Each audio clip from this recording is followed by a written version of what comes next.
How's it, everyone? Welcome to another racket review right here on OpenCourt.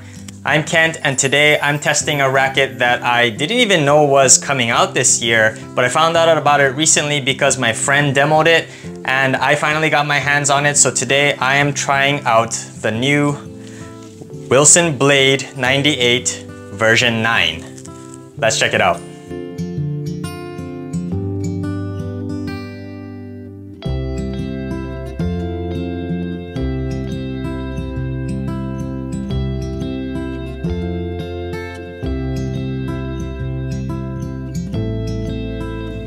So I got both versions of the Blade 98 here. The only difference in these is the string pattern. So we got the 1619 and 1820 patterns. And I was a little bit late to the Blade party.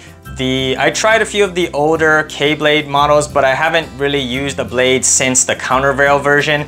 I did demo and review the previous version 8 Blade on this channel just last year. So I was a little bit surprised to already be seeing a version 9. But I was late to the party with the version 8, so I guess that's my fault. There are no differences in terms of spec between the version 9 and the version 8. We'll get into that a little bit later. There have been a few updates in the technology.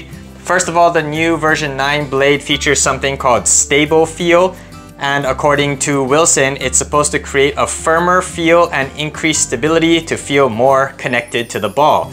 That is something that I am glad to hear because previous versions of the Blade have been more muted and dampened, and a lot of tennis manufacturers have been making their rackets more and more dampened recently to protect players' arms with the rise of polyester strings. Wilson also implements and brings back their 45 technology, which was first introduced in the Clash series. It has changed names since then, and I believe the Blade and the Clash are the only rackets in the Wilson family to include the 45 technology. I could be wrong. I haven't tried all of them. I've tried the Wilson Ultra, which I do really like. I've still yet to try the new Pro Staff 97. That's on my list to try as well. The Blade has never been my favorite Wilson racket, to be honest, because the previous editions were a little bit more on the head heavy side, and I know a lot of players like that because it gives them increased stability. It also has a very thin beam, so it gets great control and cuts through the air really well. But in my opinion, the Blade, it's hard to kind of pinpoint exactly what type of player this is for, and that goes for all Wilson rackets. The Pro Staff, like, who exactly is that for? The Ultra, who exactly is that for? The Wilson line of rackets don't really differentiate themselves specifically from each other. Let's say, for example, with Babolat, you got the Pure Drive, the Pure Arrow, and the Pure Strike. The Pure Drive is for power, the Pure Arrow is for spin, and the Pure Strike is for control. In my opinion, I think the Wilson Blade series is very similar to the Head Radical series in that it's a good all-around stick that kind of does everything well. It doesn't have one area that really stands out, maybe except for control on ground strokes, but it's basically a jack of all trades, master of none.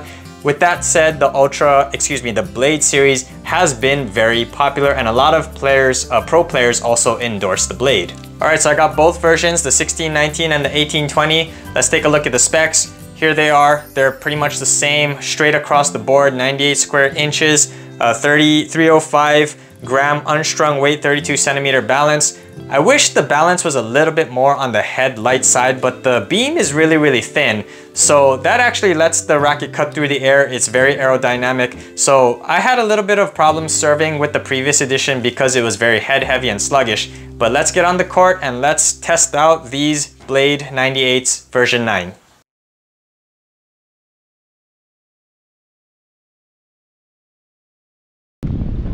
So let's start with the pros of the new Wilson Blade 98 version 9. I felt this version was a bit easier to swing than the previous edition. The main reason I've never been a fan of the Blade line despite its popularity is that every edition I've tried was sluggish. I like head-light balances because I prefer ease of use over stability and momentum. I never felt this ease of use with the Blade line until now. However, this is Wilson, so there is a good chance that I got an under-spec demo, and I'll touch on that later. But regardless, I'm just going to comment on what I felt in this playtest. The new Blade was noticeably easier to swing, especially over my head on my serve. This is where I want a light balance so I can pronate and snap my wrist quickly to impart spin. Spin potential on kick serves was better with the more open 1619, which should come as no surprise, but the difference was pretty big. The 1820 version is noticeably head heavier, and I don't think it was just the extra strings. My kick serve was my favorite serve to hit with the blade because the thin beam really cut through the air quickly, and I could hit kickers that dove sharply onto the line and kicked up. The slice serve was a close second because the blade knifed through the air and cut across the ball to create an effective slice, pun intended. The flat serve didn't quite have as much power as a thicker frame racket, but it was still effective because the thin beam really creates good racket head acceleration. Overall, I felt in command of my service game and I never felt tentative even on second serves. The ground strokes is another area where the blades excelled. I'm sure this comes as no surprise to longtime blade fans, but I'm not one of them, so I was surprised at how easy this racket was to swing compared to the previous model.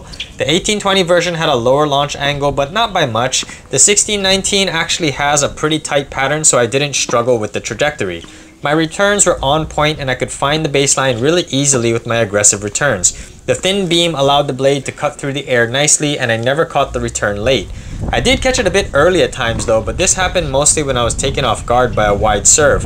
Both my forehands and backhands were working for me and I felt I could rally from the baseline all day. This racket also has decent stability for such a thin beam and weight. The racket flexed nicely and did a good job of redirecting and generating power. I was very surprised with the backhand. The racket head speed I could generate led me to be able to hit deep, penetrating backhands that didn't decelerate upon contact. Both directional and depth control came naturally, and I never thought I would feel this comfortable with a blade racket. Speaking of the beam, the blades performed well on slices. Though I occasionally pushed through a bit fast and caused the slices to float up, my slices were working for me from all areas. Whether on chip and charge returns or defensive slices, I was able to keep the slices low and away from the opposing net player, and the thin beam really cuts through the air on slices and it imparted so much backspin. I saw the ball bouncing to the side on my more aggressive slices, and that was an extremely satisfying feeling. Playing defense is really not my favorite thing, but I found it pretty easy and actually kind of fun with the blade. The lighter balance combined with the decent stability meant I could always get the racket in place on time and it never really got pushed around. The racket has a generous sweet spot and I felt in command even on defensive shots. I mentioned the slices earlier, but the reset lobs and the on-the-run ground strokes were easier than even my favorite racket, the Speed. I wish the Speed had the same beam width as the blade, but that's a discussion for another day. I know many people will tell me to just use the Prestige, which, now that I think about it, the Prestige Pro is a pretty good comparison to the blade. Regardless, I never felt like I was overmatched or out of a point when I was in a compromised position. The version 9 of the blade is my favorite addition so far, and with the right string, I believe this could be a formidable addition to my arsenal, but this racket isn't without its flaws and I'd like to touch on that now. Alright, so the first con that I wanted to mention, I usually show footage of me playing matches and kind of just talking about the cons, but this one I actually wanted to show you guys on video. The spec tolerance has always been an issue with Wilson, and although I did find that this new update, both versions actually did feel a little bit head lighter than the previous version. The 1619, this one feels noticeably head lighter. It was so much easier to get over my head, and the 1820 rackets, even though they're the same specs, do tend to play with a little bit more of a head-heavy balance because the extra weight in the head from the extra strings does make a difference, but it should not make this much of a difference. So if you guys can see on the footage here, can you tell this black grip is the 1820, the white grip is the 1619, and you can see the 1619 leans much more heavily towards the handle, meaning that it's much more head light. It could be the strings, but it should not be leaning that much, and that leads me to think that Wilson has not really improved their spec tolerance. So it could be that that's the issue, so that might be why I like the 1619 because it was so head light. But if I were to demo another one, this tells me that chances are likely that it's going to play very different from this one. So spec tolerance, that's one of the cons with Wilson, and it's been around for a long time, so hopefully they clean that up soon. Let's get into the rest of the cons. The second issue I had with the Blade 98 was the feel. Thankfully this version wasn't as muted as the countervail, but it's still pretty muted. I couldn't really feel anything when I struck the ball clean, and I was playing with Alu Power, which is one of the crisper strings I've tried. I like something that gives me more direct feedback because I feel more connected to the ball. I can aim for smaller targets and feel confident the ball will land exactly where I'm aiming. I didn't really get that from the Blade.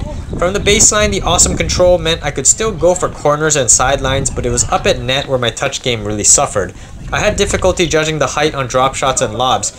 My placement volleys were okay for the most part because the maneuverability gave me scalpel-like precision and I felt I could carve up the front court. But when my volley went exactly where I was aiming, that surprised me, and that is not something that should happen. I shouldn't be surprised by my own shot. But that's all for my cons. I really enjoyed this iteration of the Blade 98 and it is my favorite version out of all the ones I've tried thus far. So, who is the Wilson Blade 98 version 9 for? It's for strong baseliners who want an accessible racket, meaning it already plays well out of the box but can be customized for various playstyles. The thin beam gives great control and an aerodynamic swing path, so if you want more stability and power, some lead tape at 3 and 9 will solve that issue. I usually like tighter patterns, but in the case of the Blade, I like the 1619 version better because it's a tight 1619 and provides better spin than the tighter pattern. This was also the case with the Wilson Ultra Pro I tested last year. So, have you tried the new blades? Who do you think the blade line is best suited for? Let me know your thoughts on this racket and if you'd like to see a review of the Pro Staff 97.